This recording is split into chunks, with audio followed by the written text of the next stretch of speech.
ರಾತ್ರೋರಾತ್ರಿ big boss ಮನೆ reopen ಆಗಿದೆ. ಬಿಗ್ ಬಾಸ್ಗೆ ರಿಲೀಫ್ ಕೊಟ್ಟಿದೆ ರಾಜ್ಯ ಸರ್ಕಾರ. ಜಾಲಿವುಡ್ನ ಸಿ ಗೇಟ್ ತೆರೆಯಲು ಮಾತ್ರ ಅವಕಾಶವನ್ನು ನೀಡಲಾಗಿದೆ. ರಾತ್ರೋರಾತ್ರಿ ಬಿಗ್ ಬಾಸ್ ಮನೆ ರೀಓಪನ್ ಆಗಿದೆ. ಬಿಗ್ ಬಾಸ್ಗೆ ರಿಲೀಫ್ ಕೊಟ್ಟಿದೆ ರಾಜ್ಯ ಸರ್ಕಾರ. ಜಾಲಿವುಡ್ನ ಸಿ ಗೇಟ್ ತೆರೆಯೋದಕ್ಕೆ ಮಾತ್ರ ಅವಕಾಶವನ್ನ ನೀಡಲಾಗಿದೆ. ಬಿಗ್ ಬಾಸ್ ಮನೆಗೆ ಸಂಪರ್ಕ ಕಲ್ಪಿಸೋ ಸಿ ಗೇಟ್ ಇದು. ಜಾಲಿವುಡ್ ಸ್ಟುಡಿಯೋಸ್ನಲ್ಲಿ ಶೋಗೆ ಮಾತ್ರ ಪರ್ಮಿಷನ್ ನೀಡಲಾಗಿದೆ. ಡಿಸಿ ಯಶವಂತ್ ನೇತೃತ್ವದಲ್ಲಿ ಬೀಗವನ್ನ ತೆಗೆದಿದ್ದಾರೆ ಸಿಬ್ಬಂದಿ. ರಾತ್ರೋರಾತ್ರಿ ಬಿಗ್ ಬಾಸ್ ಮನೆ ರಿಓಪನ್ ಆಗಿದೆ. ಇನ್ನು ಮೊನ್ನೆ ಬಿಗ್ ಬಾಸ್ ಮನೆ ಕ್ಲೋಸ್ ಆಗಿತ್ತು. ತಹಶೀಲ್ದಾರ್ ನೇತೃತ್ವದಲ್ಲಿ ಬಿಗ್ ಬಾಸ್ ಮನೆಗೆ ಬೀಗವನ್ನ ಹಾಕಲಾಗಿತ್ತು. ಇದೀಗ ರಾತ್ರೋರಾತ್ರಿ ಬಿಗ್ ಬಾಸ್ ಮನೆ ರಿಓಪನ್ ಆಗಿದೆ. ಬಿಗ್ ಬಾಸ್ಗೆ ರಿಲೀಫ್ ಕೊಟ್ಟಿದೆ ರಾಜ್ಯ ಸರ್ಕಾರ.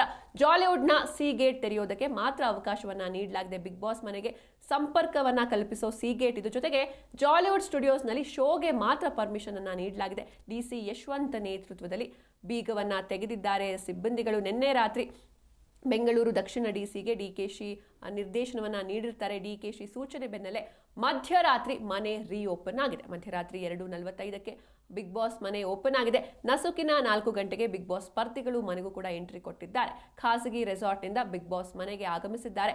ಬಿಗ್ ಬಾಸ್ನ ಎಲ್ಲಾ 17 ಸ್ಪರ್ಧಿಗಳು ಕೂಡ ಬಿಗ್ ಬಾಸ್ ಮನೆಗೆ ರೀ ಎಂಟ್ರಿ ಕೊಟ್ಟಿದ್ದಾರೆ. ಇನ್ನು ಮೊನ್ನೆ ಸಂಜೆ ಕೆಲವೊಂದು ಪರ್ಮಿಷನ್ನ ಈ ಒಂದು ಮ್ಯಾನೇಜ್ಮೆಂಟ್ ತಗೊಂಡಿಲ್ಲ ಅಥವಾ ಪರಿಸರ ಮಾಲಿನ್ಯ ಮಂಡಳಿಯ ರೂಲ್ಸ್ಗಳನ್ನು ಫಾಲೋ ಮಾಡಿಲ್ಲ ಎನ್ನುವಂಥ ನಿಟ್ಟಿನಲ್ಲಿ ಹಿಂದೆ 2 ಬಾರಿ ನೋಟಿಸ್ ನೀಡಿದ್ರು. ಯಾವುದೇ ರೆಸ್ಪಾನ್ಸ್ ಸಿಕ್ಕಿರಲಿಲ್ಲ. ಹೀಗಾಗಿ ಬಿಗ್ ಬಾಸ್ ಮನೆಗೆ ಅಥವಾ ಈ ಜಾಲಿವುಡ್ ಸ್ಟುಡಿಯೋ ಏನಿದೆ ಅದಕ್ಕೆ ಬೀಗವನ್ನು ಹಾಕಲಾಗಿತ್ತು. ಆದರೆ ಇದೀಗ ರಾತ್ರೋರಾತ್ರಿ ಬಿಗ್ ಬಾಸ್ ಮನೆ ರಿಓಪನ್ ಆಗಿದೆ. 1 ದಿನಗಳ ಮಟ್ಟಿಗೆ ಬಿಗ್ ಬಾಸ್ ಜಾಲಿವುಡ್ ಸ್ಟುಡಿಯೋಗೆ ಬೀಗ ಬಿದ್ದಿತ್ತು. ಇದೀಗ ಮತ್ತೆ ರಿಓಪನ್ ಆಗಿದೆ. ಬಿಗ್ ಬಾಸ್ಗೆ ರಿಲೀಫ್ ಕೊಟ್ಟಿದೆ ರಾಜ್ಯ ಸರ್ಕಾರ. ಆದರೆ ಜಾಲಿವುಡ್ನ ಸಿ ಗೇಟ್ ಅನ್ನು ತೆರೆಯೋದಕ್ಕೆ ಮಾತ್ರ ಅವಕಾಶವನ್ನ ನೀಡಲಾಗಿದೆ.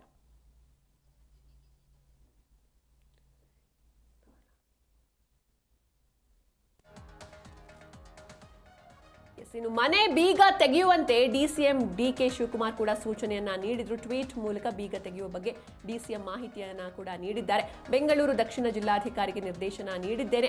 ಜಾಲಿವುಡ್ ಸ್ಟುಡಿಯೋಸ್ಗೆ ಸಮಯವನ್ನ ನೀಡಲಾಗುತ್ತೆ. ಅಂದ್ರೆ ಅವರು ಏನೆಲ್ಲ ತಪ್ಪುಗಳನ್ನ ಮಾಡಿದ್ದಾರೆ ಅದನ್ನ ತಿದ್ದುಕೊಳ್ಳೋದಕ್ಕೆ ಅಥವಾ ಪರ್ಮಿಷನ್ ತೆಗೆದುಕೊಳ್ಳೋದಕ್ಕೆ ಸಮಯವನ್ನ ನೀಡಲಾಗುತ್ತೆ. ಉಲ್ಲಂಘಿಸಿದ ನಿಯಮ ಸರಿಪಡಿಸಲು ಸಮಯ ನೀಡಲಾಗುತ್ತೆ. ಪರಿಸರ ಸಂರಕ್ಷಣೆ ಜವಾಬ್ದಾರಿ ಎತ್ತಿ ಹಿಡಿಯುವ ಜೊತೆಗೆ ಕನ್ನಡ ಮನರಂಜನಾ ಉದ್ಯಮ ಬೆಂಬಲಿಸಲು ನಾನು ಬದ್ಧ ಅಂತ ಟ್ವೀಟ್ ಮೂಲಕ ಬೀಗ ತೆಗೆಯುವ ಬಗ್ಗೆ ಡಿಕೆ ಶಿವಕುಮಾರ್ ಅವರು ಕೂಡ ಮಾಹಿತಿಯನ್ನು ಹಂಚಿಕೊಂಡಿದ್ರು. ಇದರ ಬೆನ್ನಲ್ಲೇ ಇದೀಗ ರಾತ್ರೋರಾತ್ರಿ ಬಿಗ್ ಬಾಸ್ ಮನೆ ಓಪನ್ ಆಗಿದೆ. ಇನ್ನು ಈ ವಿಷಯಕ್ಕೆ ಸಂಬಂಧಪಟ್ಟಂತೆ ಡಿಕೆ ಶಿವಕುಮಾರ್ಗೆ ಧನ್ಯವಾದವನ್ನ ತಿಳಿಸಿದ್ದಾರೆ ನಟ ಕಿಚ್ಚ ಸುದೀಪ್. ಬಿಗ್ ಬಾಸ್ ಮನೆ ಓಪನ್ ಆದ ಬೆನ್ನಲ್ಲೇ ಡಿಕೆ ಶಿವಕುಮಾರ್ ಅವರಿಗೆ ಧನ್ಯವಾದವನ್ನ ಹೇಳಿದ್ದಾರೆ. ನೀವು ಕೂಡ ನೋಡ್ತಾ ಇದ್ದೀರಾ, ಇದು ಕಿಚ್ಚ ಸುದೀಪ್ ಅವರು ಮಾಡಿರುವಂತಹ ಟ್ವೀಟ್ ಇದು. ನಿಮ್ಮ ಬೆಂಬಲಕ್ಕಾಗಿ ಧನ್ಯವಾದ ಹೇಳ್ತೇನೆ. ಜೊತೆಗೆ ನನ್ನ ಕರೆಗೆ ಸ್ಪಂದಿಸಿದ್ದಕ್ಕೆ ನಿಮಗೆ ಕೃತಜ್ಞನಾಗಿದ್ದೇನೆ. ನಿಮ್ಮ ಜೊತೆಗೆ ಅಧಿಕಾರಿಗಳಿಗೂ ಕೂಡ ನನ್ನ ಧನ್ಯವಾದ ಅಂತ ನಟ ಸುದೀಪ್ ಅವರು ಟ್ವೀಟ್ ಮೂಲಕ ಧನ್ಯವಾದವನ್ನ ತಿಳಿಸಿದ್ದಾರೆ. ಕಿರುತೆರೆಯ ಬಹುದೊಡ್ಡ ಬಹುನಿರೀಕ್ಷಿತ ಶೋ ಅಂದ್ರೆ ಅದು ಬಿಗ್ ಬಾಸ್ ಶೋ. ಸೊ ಈ ಒಂದು ಕಾರ್ಯಕ್ರಮ ನಡೀತಾ ಇದ್ದಂತಹ ಸ್ಟುಡಿಯೋಗೆ ಬೀಗವನ್ನ ಹಾಕಲಾಗಿತ್ತು. ಇದೀಗ ರಾತ್ರೋರಾತ್ರಿ ಮನೆ ಓಪನ್ ಆಗಿದೆ. ಹೀಗಾಗಿ ಡಿಕೆಶಿಗೆ ಧನ್ಯವಾದವನ್ನ ತಿಳಿಸಿದ್ದಾರೆ ನಟ ಸುದೀಪ್. ಈ ಬಗ್ಗೆ ಹೆಚ್ಚಿನ ಮಾಹಿತಿಯನ್ನ ನೀಡ್ತಾರೆ ನಮ್ಮ ಪ್ರತಿನಿಧಿ ಭವ್ಯ ಸುನಿಲ್. ಭವ್ಯ, ಇನ್ನು ರಾತ್ರೋರಾತ್ರಿ ಬಿಗ್ ಬಾಸ್ ಮನೆ ರಿಓಪನ್ ಆಗಿದೆ. ಸೊ ಒಂದ್ ಕಡೆ ಒಂದೇ ದಿನ ಈ ಬೀಗವನ್ನ ಹಾಕಲಾಗಿತ್ತು, ಕ್ಲೋಸ್ ಮಾಡಲಾಗಿತ್ತು. 1 ದಿನದಲ್ಲೇ ಮತ್ತೆ ರಿಓಪನ್ ಮಾಡೋದಾದ್ರೆ ಈ ಬೀಗವನ್ನ ಹಾಕಿದಂತಹ ನೆಸಿಟಿ ಏನಿತ್ತು ಅಂತ? ಖಂಡಿತ ಬಿಗ್ ಬಾಸ್ ಕನ್ನಡ ಶೋ ಮತ್ತೆ ಪ್ರಾರಂಭ ಆಗಿದೆ. ಈಗಲ್ ಟನ್ ರೆಸಾರ್ಟ್ ನಲ್ಲಿದೆ. ಎಲ್ಲಾ ಸ್ಪರ್ಧಿಗಳು ಮತ್ತೆ ಬಿಗ್ ಬಾಸ್ ಮನೆಗೆ ಕರೆತರಲಾಗಿದೆ. ಸೊ ಜಾಲಿವುಡ್ ಸ್ಟುಡಿಯೋನ ಇತರ ಎಲ್ಲಾ ಚಟುವಟಿಕೆಗಳು ಈಗಲೂ ಕೂಡ ಬಂದ್ ಆಗಿರುವಂತದ್ದು. ಆದ್ರೆ ಬಿಗ್ ಬಾಸ್ ಶೋಗೆ ಮಾತ್ರ ಪ್ರತ್ಯೇಕವಾಗಿ ಅವಕಾಶವನ್ನ ನೀಡಲಾಗಿದೆ. ಹೀಗೆ ಪ್ರತ್ಯೇಕ ಅವಕಾಶ ಸಿಗುವ ಹಿಂದೆ ನಟ ಬಿಗ್ ಬಾಸ್ ನಿರೂಪಕ ಕಿಚ್ಚ ಸುದೀಪ್ ಅವರ ಬಹಳಷ್ಟು ಶ್ರಮವಿದೆ ಅಂತ ಹೇಳ್ಬೋದು. ಸುದೀಪ್ ಅವರು ಮಾಡಿದ ಕರೆಗಳಿಂದ ಪ್ರಯತ್ನಗಳಿಂದ ಬಿಗ್ ಬಾಸ್ ಶೋಗೆ ಮತ್ತೆ ಅವಕಾಶ ಸಿಕ್ಕಿದೆ ಎನ್ನಲಾಗ್ತಿದೆ. ನಿನ್ನೆ ಮಾಲಿನ್ಯ ನಿಯಂತ್ರಣ ಅಧಿಕಾರಿಗಳು ಸುದ್ದಿಗೋಷ್ಠಿ ನಡೆಸಿ ಜಾಲಿವುಡ್ ಬೀಗ ಹಾಕುವುದಕ್ಕೂ ಬಿಗ್ ಬಾಸ್ ಶೋಗೂ ಸಂಬಂಧವಿಲ್ಲ ಎಂದ ಬಳಿಕ ಕಿಚ್ಚ ಸುದೀಪ್ ಅವರು ಕೆಲ ರಾಜಕಾರಣಿಗಳಿಗೆ ಕರೆ ಮಾಡಿ ಏನು ತಪ್ಪಿಲ್ಲದ ಬಿಗ್ ಬಾಸ್ ಶೋ ಅನ್ನ ಮತ್ತೆ ನಡೆಸಿಕೊಡಲು ಅನುಮತಿ ನೀಡುವಂತೆ ಮನವಿ ಮಾಡಿದ್ದರು. ಅವರೇ ಹೇಳಿರುವಂತೆ ಉಪಮುಖ್ಯಮಂತ್ರಿ ಡಿಕೆ ಶಿವಕುಮಾರ್ ಅವರಿಗೆ ಕರೆ ಮಾಡಿ ಮನವಿ ಮಾಡಿದ್ರು. ಸೊ ಹೀಗಾಗಿ ಸುದೀಪ್ ಅವರು ಈ ಕಾರ್ಯದಲ್ಲಿ ನಲ್ಪಾಡ್ ಸಹಾಯ ಮಾಡಿದ್ದಾಗಿ ಅವರು ಹೇಳಿಕೊಂಡಿದ್ದಾರೆ. ಸೊ ರಾತ್ರಿ 11:30 ಸುಮಾರಿಗೆ ಉಪಮುಖ್ಯಮಂತ್ರಿ ಡಿಕೆ ಶಿವಕುಮಾರ್ ಅವರು ಕೂಡ ಟ್ವೀಟ್ ಮಾಡೋ ಮೂಲಕ ಬಿಗ್ ಬಾಸ್ ಕನ್ನಡ ಶೋ ಚಿತ್ರೀಕರಣ ಆಗುತ್ತಿರುವ ಬಗ್ಗೆ ಕೂಡ ಮಾಹಿತಿಯನ್ನ ಹಂಚಿಕೊಂಡಿರುವಂತದ್ದು. ಪ್ರಮುಖವಾಗಿ ಇವತ್ತು ಹೈಕೋರ್ಟ್ ಅಲ್ಲಿ ಕೂಡ ಜಾಲಿವುಡ್ ಅವರು ಅರ್ಜಿ ಸಲ್ಲಿಸಿರುವಂತಹ ವಿಚಾರಣೆ ಇರುವಂತದ್ದು. ಸೊ ಪರಿಸರ ಸಂರಕ್ಷಣೆಯ ನಿರ್ದೇಶಕರು ಅಂದ್ರೆ ನೋಟಿಸ್ ಅನ್ನು ಇಶ್ಯೂ ಮಾಡಿದ್ದಾರೆ. ಅದರ ಬಗ್ಗೆ ಇವತ್ತು ಹೈಕೋರ್ಟ್ ಅಲ್ಲಿ ಅರ್ಜಿ ಇದೆ. ಸೊ ಇಲ್ಲೆಲ್ಲೋ ಒಂದು ಕಡೆ ಜಾಲಿವುಡ್ ಸ್ಟುಡಿಯೋದ ತಪ್ಪು ಇರುವಂತದ್ದು. ಸೊ ಬಿಗ್ ಬಾಸ್ ನ ಏನು ತಪ್ಪು ಇಲ್ಲ ಅಂತ ನಿನ್ನೆ ಪರಿಸರ ಮಂಡಳಿ ಕೂಡ ಸುದ್ದಿಗೋಷ್ಠಿಯಲ್ಲಿ ತಿಳಿಸಿದೆ. ಸೊ ಈ ಕಾರಣಕ್ಕಾಗಿ ಬಿಗ್ ಬಾಸ್ ಕಾರ್ಯಕ್ರಮ ಮಾಡೋದಕ್ಕೆ ಅವಕಾಶ ಕೊಟ್ಟಿದ್ದಾರೆ. ಆದ್ರೆ ಜಾಲಿವುಡ್ ಸ್ಟುಡಿಯೋದ ಇತರೆ ಚಟುವಟಿಕೆಯನ್ನ ನಡೆಸೋದಕ್ಕೆ ಯಾವುದೇ ರೀತಿಯಾದಂತಹ ಪರ್ಮಿಷನ್ ಇಲ್ಲ. ಯಾಕಂದ್ರೆ ಅವರು ಮಾಡಿರುವಂತಹ ಪರಿಸರಕ್ಕೆ ತಪ್ಪೇನಿದೆ ಅಂದ್ರೆ ಕಸ ಸಂಸ್ಕರಣೆ ಮಾಡದಿರೋದು ಆಗಿರ್ಬೋದು, ಕೊಳಚೆ ನೀರನ್ನ ಬಿಡೋದಾಗಿರ್ಬೋದು, ಈ ವಿಚಾರಕ್ಕೆ ಸಂಬಂಧಪಟ್ಟಂತೆ ಇನ್ನೂ ಕೂಡ ಅದು 10 ದಿವಸಗಳ ಕಾಲಾವಕಾಶ ಕೊಟ್ಟಿದ್ದಾರೆ. ಹಾಗೆ ಇವತ್ತು ಹೈಕೋರ್ಟ್ ಅಲ್ಲಿ ಕೂಡ ವಿಚಾರಣೆ ಇರುವಂತದ್ದು. ಸೊ ಇವತ್ತು ಹೈಕೋರ್ಟ್ ನಲ್ಲಿ ಏನಾಗುತ್ತೆ ಅನ್ನೋದು ಕೂಡ ಬಹಳಷ್ಟು ಪ್ರಮುಖವಾಗಿರುವಂತದ್ದು. ಆದ್ರೆ ಸದ್ಯ ಜನರ ಮೆಚ್ಚಿನ ಕಾರ್ಯಕ್ರಮ ಬಿಗ್ ಬಾಸ್ ಇವತ್ತಿನಿಂದ ಅಂದ್ರೆ ಇವತ್ತು ನಿನ್ನೆಯಿಂದ ಕೂಡ ರಾತ್ರಿಯಿಂದ ಕೂಡ ಬಹುತೇಕವಾಗಿ ಎಲ್ಲರೂ ಕೂಡ ಸಾಮಾಜಿಕ ಜಾಲತಾಣಗಳಲ್ಲಿ ಟ್ವೀಟ್ ಮಾಡೋ ಮೂಲಕ ಬಹಳಷ್ಟು ಅಂದ್ರೆ ಬಿಗ್ ಬಾಸ್ ಓಪನ್ ಆಗ್ಬೇಕಂತ ಬೆಂಬಲವನ್ನು ಸೂಚಿಸ್ತಾ ಇದ್ರು. ಸದ್ಯ ಬಿಗ್ ಬಾಸ್ ಓಪನ್ ಆಗಿದೆ. ಇವತ್ತಿಂದ ಕೂಡ ಎಲ್ಲರಿಗೆ ಕೂಡ ಬಿಗ್ ಬಾಸ್ ಕಾರ್ಯಕ್ರಮ ವೀಕ್ಷಣೆ ಮಾಡೋದಕ್ಕೆ ಒಂದು ಅವಕಾಶ ಕೂಡ ಇರುವಂತದ್ದು. ಸೊ ಪ್ರಮುಖವಾಗಿ ಕಿಚ್ಚ ಸುದೀಪ್ ಅವರೇ ಟ್ವೀಟ್ ಮಾಡೋ ಮೂಲಕ ಧನ್ಯವಾದವನ್ನ ಕೂಡ ತಿಳಿಸಿದ್ದಾರೆ. ಸೊ ಇವತ್ತಿಂದ ಬಿಗ್ ಬಾಸ್ ಕಾರ್ಯಕ್ರಮ ಅಂದ್ರೆ ಶೋ ನಿರ್ಮಾಣ ಆಗುವಾಗ ಯಾವುದೇ ಅಡೆತಡೆ ಇಲ್ಲದೆ ಕಾರ್ಯಕ್ರಮವನ್ನ ಮುಂದುವರಿಸಬಹುದು.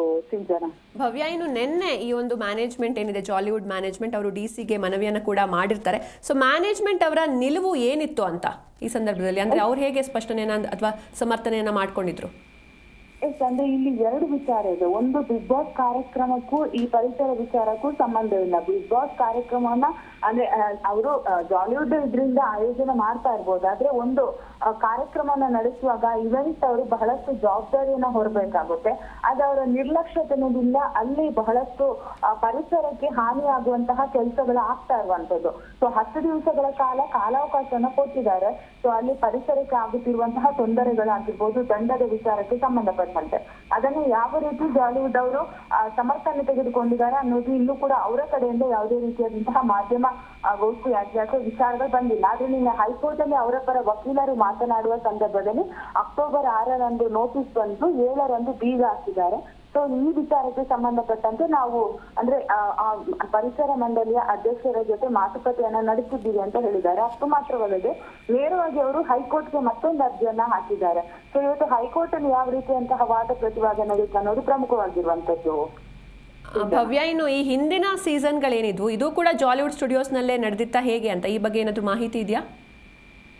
ಅದರ ಬಗ್ಗೆ ಇನ್ನೂ ಕೂಡ ಪರೀಕ್ಷೆ ಮಾಡ್ಬೇಕು. ಆದ್ರೆ ಮಾಹಿತಿ ಪ್ರಕಾರ ಅದೇ ಇದರಲ್ಲಿ ನಡೆದಿದೆ ಅನ್ನೋ ಮಾಹಿತಿ ಇರುವಂತದ್ದು. ಯಾಕಂದ್ರೆ 2 ಬಾರಿ ನೋಟಿಸ್ ಇಶ್ಯೂ ಮಾಡಿದ್ದಾರೆ. ಅಂದ್ರೆ ಇವರೇ ಆ ಇವೆಂಟ್ ಅನ್ನ ಮಾಡಿರಬಹುದು. ಯಾಕಂದ್ರೆ ಇದು 3ನೇ ಬಾರಿ ನೋಟಿಸ್ ಇರುವಂತದ್ದು. ಸೊ ಆದ್ರೂ ಕೂಡ ಇವರ ನಿರ್ಲಕ್ಷ್ಯತನ ಎಲ್ಲೋ ಎದ್ದು ಕಾಣ್ತಾ ಇದೆ. ಸೊ ಇದ್ರ ಬಗ್ಗೆ ಇವತ್ತು ನಡೆಯುವಂತಹ ವಾದ ಪ್ರತಿವಾದದಲ್ಲಿ ಹೈಕೋರ್ಟ್ ಯಾವ ರೀತಿ ಗಂಭೀರವಾಗಿ ತೆಗೆದುಕೊಳ್ಳುತ್ತೆ ಅನ್ನೋದನ್ನ ಕೂಡ ನಾವು ನೋಡ್ಬೇಕಾಗುತ್ತೆ. ಯಾಕಂದ್ರೆ ಪರಿಸರ ವಿಚಾರಕ್ಕೆ ಬಂದಾಗ ಹೈಕೋರ್ಟ್ ಬಹಳಷ್ಟು ವಿಚಾರಗಳನ್ನ ಮುಂದಿಟ್ಟುಕೊಂಡು ಒಂದು ತೀರ್ಪನ್ನ ಕೂಡ ನೀಡುತ್ತೆ. ಸೊ ಇವತ್ತು ಜಾಲಿವುಡ್ ಸ್ಟುಡಿಯೋದವರಿಗೆ ಯಾವ ರೀತಿ ಇದು ಒಂದು ಅಂದ್ರೆ ಕಂಟಕ ಆಗುತ್ತಾ ಅಥವಾ ಪ್ಲಸ್ ಆಗುತ್ತಾ ಅನ್ನೋದನ್ನ ಕೂಡ ಕಾದ್ ನೋಡ್ಬೇಕಾಗುತ್ತೆ. ಓಕೆ, ಥ್ಯಾಂಕ್ ಯು ಭವ್ಯ ಸುನೀಲ್ ನಿಮ್ಮೆಲ್ಲ ಡೀಟೇಲ್ಸ್ಗಾಗಿ. ಎಸ್, ಇನ್ನು ಬಿಗ್ ಬಾಸ್ ಮನೆಗೆ ಮೊನ್ನೆ ಸಂಜೆ ಬೀಗವನ್ನು ಹಾಕಲಾಗಿತ್ತು. ಆದರೆ ರಾತ್ರೋರಾತ್ರಿ ಇದೀಗ ಬಿಗ್ ಬಾಸ್ ಮನೆಗೆ ಅಥವಾ ಈ ಜಾಲಿವುಡ್ ಸ್ಟುಡಿಯೋ ಏನಿದೆ ಇದಕ್ಕೆ ರಿಓಪನ್ ಆಗಿದೆ. ಮತ್ತೆ ಬಿಗ್ ಬಾಸ್ ಮನೆಗೆ ಸ್ಪರ್ಧಿಗಳೆಲ್ಲರೂ ಕೂಡ ಈಗಲ್ಟನ್ ರೆಸಾರ್ಟಿಂದ ಶಿಫ್ಟ್ ಆಗಿದ್ದಾರೆ. ಸೊ ಎಂದಿನಂತೆ ಇವತ್ತಿನಿಂದ ಮತ್ತೆ ಯಾವುದೇ ಅಡೆತಡೆ ಇಲ್ಲದೆ ಬಿಗ್ ಬಾಸ್ ಕಾರ್ಯಕ್ರಮ ಶುರುವಾಗುತ್ತೆ. ಇದು ಒಂದು ಕಡೆ ಅಭಿಮಾನಿಗಳಿಗೆ ಸಂತಸ ತಂದರೆ, ಇನ್ನೊಂದು ಕಡೆ ಇವರು ಮಾಡಿರೋದು ಒಂದು ದೊಡ್ಡ ತಪ್ಪು. ಯಾಕಂದರೆ ಇದರಿಂದ ರೈತರಿಗೆ ಸಾಕಷ್ಟು ಸಮಸ್ಯೆಗಳಾಗ್ತಾ ಇತ್ತು. ಕೊಳಚೆ ನೀರನ್ನು ನೀವು ನದಿಗೆ ಏಕಾಏಕಿ ಯಾವುದೇ ಪ್ಯೂರಿಫಿಕೇಶನ್ ಇಲ್ಲದೆ ಅಥವಾ ಬಿಡ್ತೀರಾ ಅಂದರೆ ಇದರಿಂದ ಸಾಕಷ್ಟು ಸಮಸ್ಯೆ ಆಗುತ್ತೆ, ಸಾಕಷ್ಟು ಕಾಯಿಲೆಗಳು ಬರುತ್ತೆ. ರೈತರ ಕೃಷಿ ಚಟುವಟಿಕೆ ಮೇಲೆ ಇದು ನೇರ ಪರಿಣಾಮವನ್ನು ಬೀರುತ್ತೆ. ಹೀಗಾಗಿ ಇದೆಲ್ಲವನ್ನ ಗಮನದಲ್ಲಿಟ್ಟುಕೊಂಡು ಪರಿಸರ ಮಾಲಿನ್ಯ ಮಂಡಳಿ ಏನಿದೆ 2 ಬಾರಿ ನೋಟಿಸನ್ನು ನೀಡಿತ್ತು. ಅದಕ್ಕೂ ಕೂಡ ಇವ್ರ ಕಡೆಯಿಂದ ಯಾವುದೇ ರೆಸ್ಪಾನ್ಸ್ ಬಂದಿರಲಿಲ್ಲ. ಹೀಗಾಗಿ ಏಕಾಏಕಿ ಬೀಗವನ್ನು ಜಡಿಯಲಾಗಿತ್ತು. ಇದೀಗ ಮತ್ತೆ ಬಿಗ್ ಬಾಸ್ ಮನೆ ರಿಓಪನ್ ಆಗಿದೆ.